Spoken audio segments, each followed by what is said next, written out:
খেলাতে হারা জিতা বড় নয়, খেলা উপভোগ করাই বড়। শুক্রবার বিকেলে হাজীপুর দুরন্ত রাইডার্স স্পোর্টিং ক্লাব কর্তৃক আয়োজিত মিনিবার ফুটবল টুর্নামেন্ট ফাইনাল খেলায় প্রধান অতিথির বক্তব্য বেগমগঞ্জ উপজেলা বন ও পরিবেশ বিষয়ক সম্পাদক মানবতার ফেরিওয়ালা আমিরুল বাশার মান্না এসব কথা বলেন। বিশিষ্ট রাজনীতিবিদ আনোয়ার হোসেন সাইফুলের সভাপতিত্বে বিশেষ অতিথির বক্তব্য রাখেন ৯ নং ওয়ার্ডের কাউন্সিলর মঞ্জুর আলম মঞ্জু, চৌমুহনী পৌরসভা ৯ নং ওয়ার্ড আওয়ামী লীগের সম্ভাব্য সাধারণ সম্পাদক প্রার্থী মোহাম্মদ বেলাল হোসেন ভূঁইয়া, বিশিষ্ট ব্যবসায়ী সালাহ উদ্দিন, পৌর যুবদলের ভারপ্রাপ্ত আহ্বায়ক আব্দুর রহমান বাহার, ৯ নং ওয়ার্ড যুবলীগের সভাপতি আব্দুর রহিম, ডাক্তার সাইফুল ইসলাম রাকিব, পিয়া সহ অনেকেই।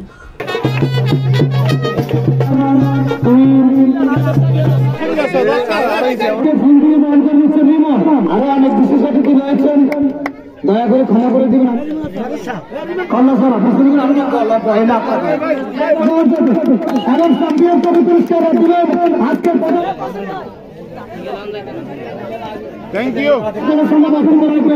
আজকের প্যানেল খেলায় খেলাধুলা সুন্দর হয়েছে, তবে খেলাধুলার পাশাপাশি লেখাপড়া করতে হবে।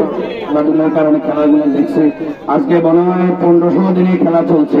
তো এই খেলাতে আমি মনে করি আমাদের সমাজের উন্নয়ন হচ্ছে, উপকার হয়েছে।